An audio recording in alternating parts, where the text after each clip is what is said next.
para ele, você já consegue tirar muitas informações qualitativas, né? Algumas informações que vão te ajudar muito na interpretação dos dados quantitativos. Porque ele dá uma informação diária e dá para você comparar um dia com o outro. Porque geralmente o mínimo, máximo e a média te dá uma ideia do todo, mas não dá uma ideia de como é que está variando um dia para o outro. Será que teve um dia que não dormiu nada? Né?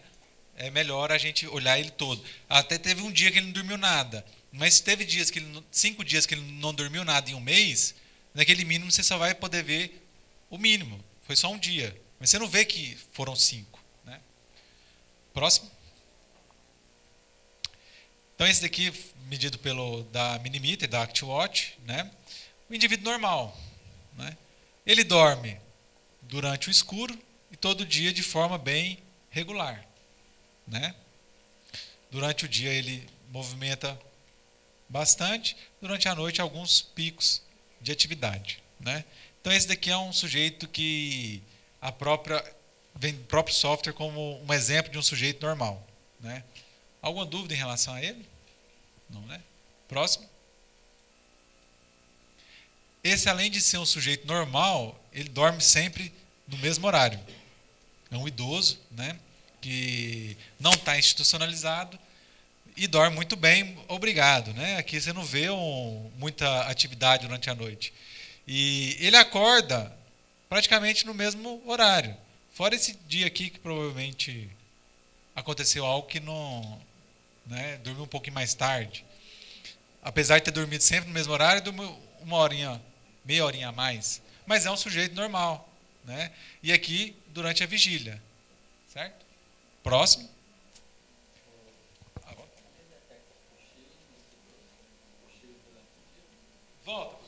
Volta, por favor.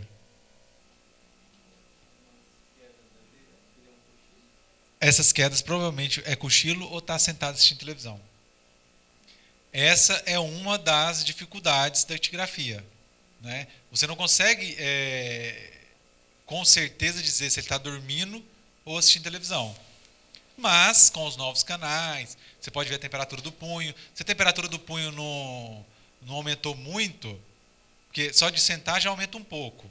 Mas se não aumentou dentro do limiar, você pode dizer, junto com a luz, falar, não, aqui não é um cochilo, é assistindo televisão. Né? Então, o diário do sono ajuda muito mais, o botão de evento. Né?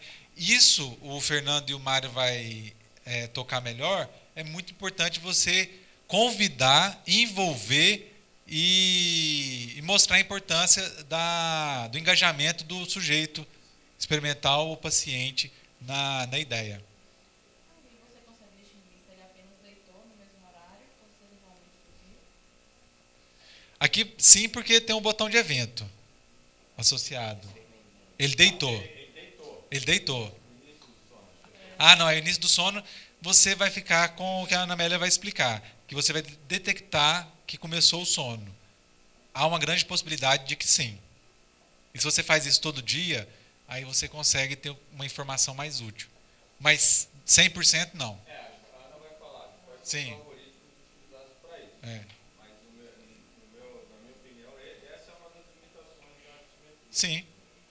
Então, qual é a saída que nós temos? Estabelecer um critério e adotar sempre o mesmo critério para Sim. definir o limite de sono. Mas se você for comparar os critérios utilizados por diferentes laboratórios, varia um pouco. Mas essa diferença dá o quê? 3 minutos, 5 minutos? Será que isso é relevante para você saber, né? Foi 5 minutos mais cedo ou mais tarde?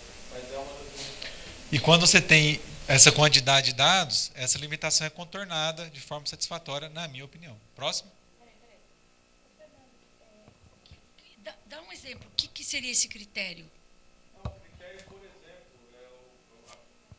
eu não sei se eles ainda usam hoje, mas quando eu fiquei no laboratório da American Castellan, eles não acreditavam no algoritmo para o início do sono. Eles definiam, são 3 ou 5 minutos, 5 épocas com 0. E estabeleciam aquilo como critério de início do sono.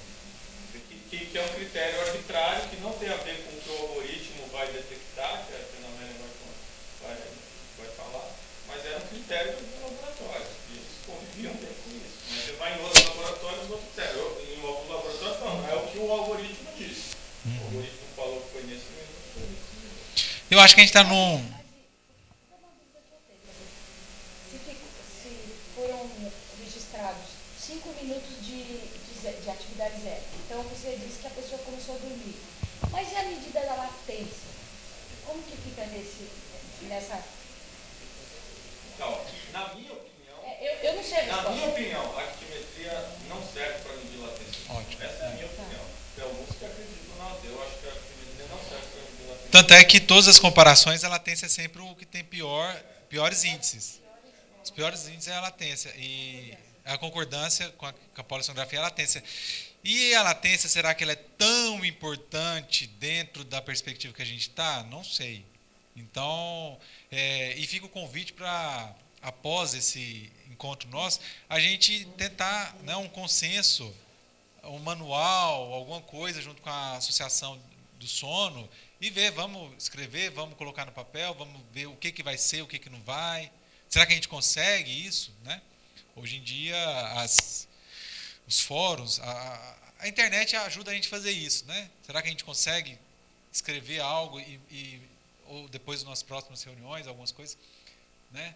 Agora, claro que se você tem um marcador de eventos e tem ali marcado que ele foi para a cama, você pode confiar no algoritmo e usar o seu algoritmo. O algoritmo vai dizer, o início do sono que deu nesse minuto. É uma maneira. Aí você tem a latência. Mas aí você tem a latência. Também concordo. Próximo. Esse já é um sujeito que, olha, ele dorme durante a noite, acorda, depois dorme. Ele dorme durante o dia. Então esse tem um sono irregular, né? Próximo. Esse já é um trabalhador em turno. Aqui ele está dormindo e aqui ele está trabalhando durante a noite e dormindo durante o dia. E aí você vai olhar para isso daqui de forma diferente. Será que os padrões são os mesmos? O tempo total de sono tem que ser o mesmo? A eficiência? Como é que você trabalha isso, né? Próximo.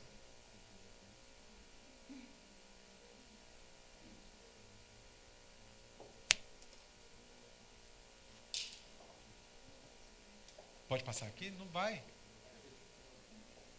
Oh, desculpa. Esse com o ActWatch. Não é aqui não. Volta. Se eu apontar para a tela, passa o slide? Ah, tá. Não, ótimo. Então aqui, ó, um sujeito que, veja que foi tirado do capítulo distúrbio de sono relacionado à ritmicidade circadiana com esse equipamento. Olha esse sujeito aqui, ó. Aqui é 6 da manhã. Ele acorda às 6, um pouco mais tarde, depois volta a acordar às 6, um pouco mais tarde. Dorme além da meia-noite, vários dias, tá vendo? E aqui na hora de dormir, irregular. Esse é um sujeito que tem um padrão de sono de 24 horas, mas irregular. Já esse aqui acorda em horários bem próximos e vai dormir também de forma regular, né? Então são dois padrões diferentes. São dois estudantes de medicina com padrão diferente. Próximo. Diferente desse, que a gente não consegue ver um padrão de início do sono. Ele cochila durante o dia, fica acordado durante a noite, várias vezes. Aqui, se a gente fizer um periodograma desse daqui, a gente vai ver uma bagunça. Você não consegue identificar o padrão de 24 horas aqui. Então, existe isso daqui, você mostra isso para o sujeito e faz uma técnica de higiene do ritmo, você pode mostrar para ele que ele tem que fazer algumas mudanças. Ele pode fazer e você vê uma melhora disso daqui.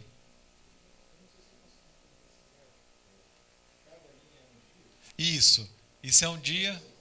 Ah, desculpa. É duplo plot, né, que a gente chama. Então aqui é o primeiro dia e o segundo. Aqui é o segundo e terceiro. Então se eu pegar aqui pela metade, é o usual, o octograma usual. E eu duplico ele. Desculpa, aqui vai até 48 horas. Para que a gente faz isso daqui? para a gente ver o padrão de livre curso fica melhor do que você vê num plot simples. Porque o livre curso ele vai adiantando a cada dia. Então você vê esse adiantamento de forma mais fácil. Próximo. Essa actigrafia é do activo da Condor. E esse sujeito aqui, inclusive ele está querendo aposentar porque ele dorme muito mal. Na verdade, ele não dorme nem um minuto por dia. Ele diz que não dorme nem meia hora por dia. Né? Já fez sonografia, já fez ressonância, já fez tudo. O único dia que ele dormiu muito bem foi um exame que ele foi fazer, que ele tomou foi anestesiado, e aí ele pediu para o médico, pelo amor de Deus, me dá esse remédio todo dia. Então, essa é a história dele. Eu falei, coloca então esse equipamento e vamos ver. E quando eu fui ver, olha aqui, começa à meia-noite. Ele dorme, mal, mas dorme. Isso aqui durante o dia. E é bem regular. Então, ele dorme mal. Esse é o duplo plot, né? Vai de 0 a 48 horas. Você vê, ele tem muita atividade. Mas quando eu pego a média de cada hora ao longo do registro e faço esse dia fictício, isso aqui é uma média de todos os dias. Então, o primeiro registro é a média do primeiro registro de cada dia. Então, olha o que eu vejo. Ele dorme, sim, dorme mal, não está percebendo. E ele ainda cochila durante o dia. Ele diz que não cochila, mas você vê que essa queda, na média, significa que essa queda é recorrente. Então, ele dá uma cochilada. A intensidade. Né? Então, assim, ele tem uns despertares bem intensos, né? Comparável com a vigília, mas olha, fica num nível bem baixo.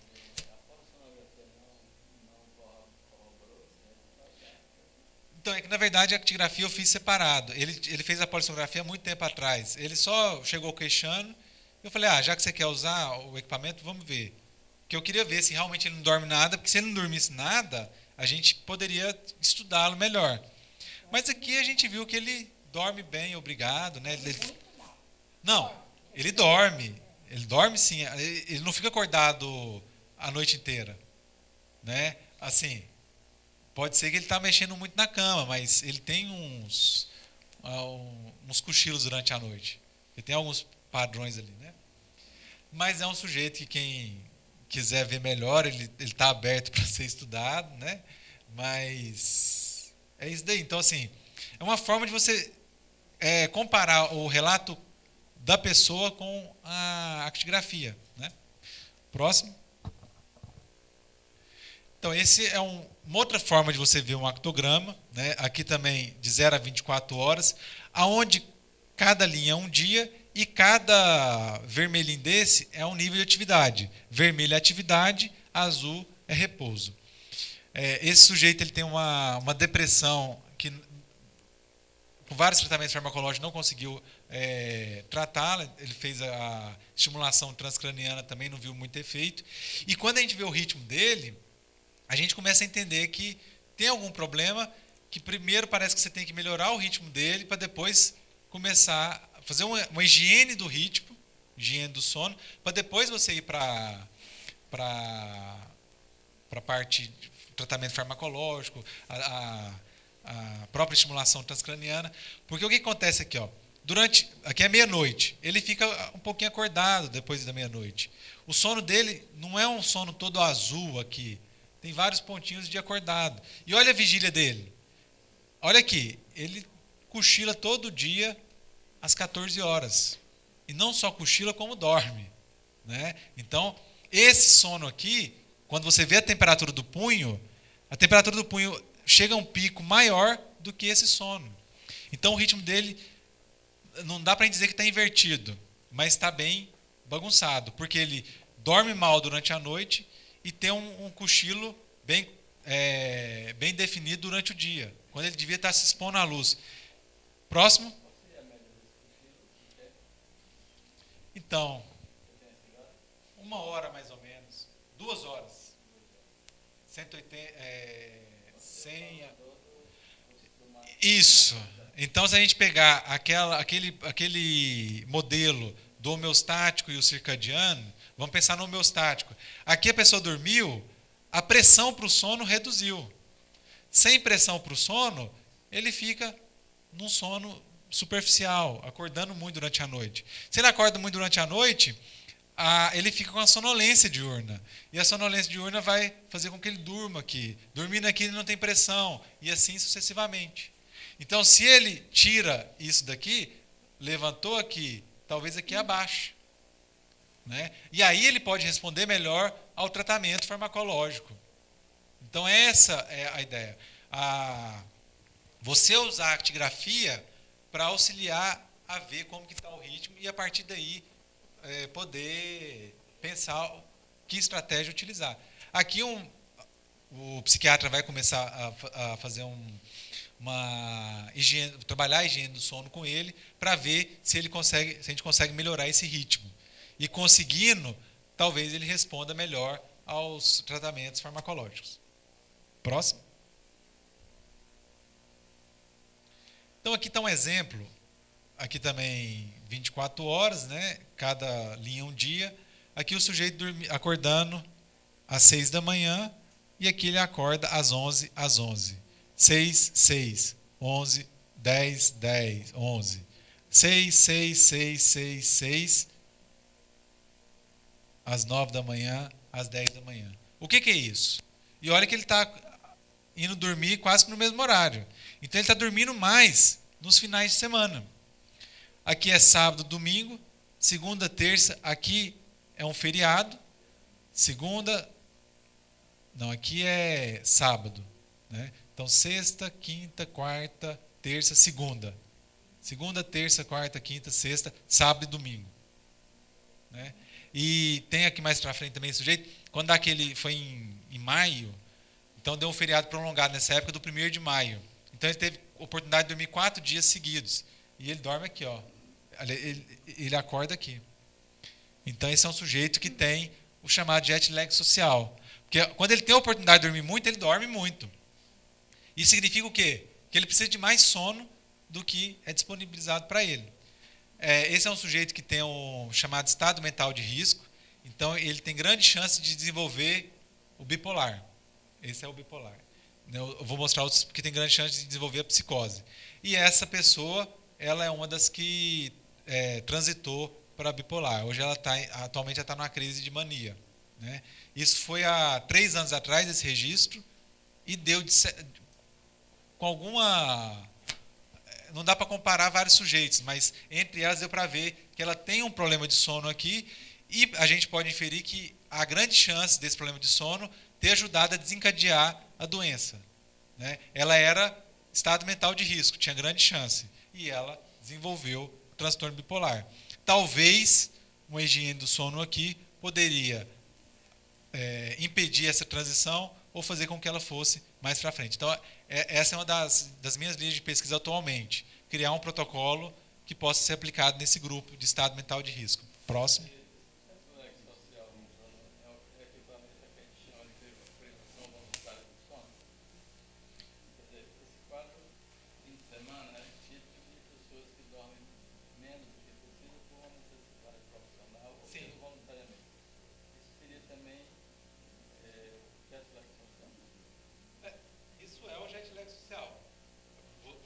A pressão social faz com que você durma pouco durante a semana e quando você tem a oportunidade você dorme muito. Não é uma coisa característica ou indicativa de um transtorno bipolar só. Não. Na verdade, o que eu quis mostrar ali é que esse fato dela estar privada de sono pelo compromisso social de ter que acordar cedo para ir para a escola pode ter ajudado a desencadear, né? Porque se ela não dorme bem, provavelmente ela não vai produzir bem a melatonina, porque ela pode não produzir bem a melatonina, pode alterar os processos inflamatórios e ajudar a desencadear o transtorno bipolar. Né? Esse sujeito aqui também tem o jet lag social. Sim? Ainda continua um pouquinho aí, porque você disse assim, se conhecesse isso, poderia talvez evitar Sim. que evoluísse no distúrbio. Mas isso aí é causa, não seria um preditor ou já uma característica da pessoa que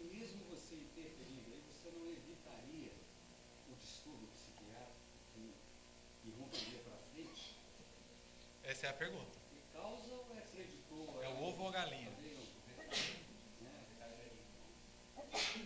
Mas olha, já são? Então a gente volta depois. Vamos.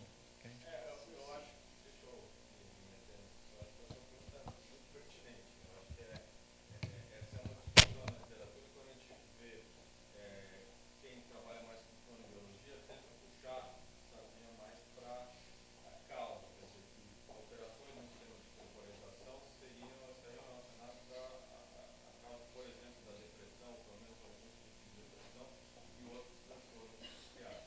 Eu tenho dúvidas também. Mas de qualquer forma, o que a gente sabe que alterações de sono, privação de sono, desencadeiam crises, desencadeiam episódios de mania, tá? Então acho que isso já é um bom motivo para a gente olhar com mais atenção no sono. Se eu puder complementar um pouquinho, acho que em última instância não faz muita diferença, né? Qual que é o originador do evento, né? Então, se a pessoa ela dorme assim, leva ao estudo, pode ser ela dormindo em momentos que sejam mais adequados, isso de qualquer forma acho que vai ter um potencial de ajudar, né? A gente ainda não sabe o ovo e a galinha a causa é efeito. Porém, se ela está dormindo mal, a gente sabe que tem efeito sobre alguns processos, por exemplo, inflamatórios, que pode estar desencadeando um transtorno bipolar. Pode ser? Pode. Mas pode ser também que ela está dormindo mal porque ela é um estado mental de risco para bipolar. Pode também. Agora, esse padrão desse jet lag é social, porque se você colocar ela, por exemplo, para um adolescente para estudar no turno da tarde, ela vai dormir muito bem e pode não expressar nenhum problema de sono e risco. Né? Vamos. Muito bem, então nós vamos dar uma paradinha agora, são 1 hora, 10 horas, vamos ficar uma meia hora.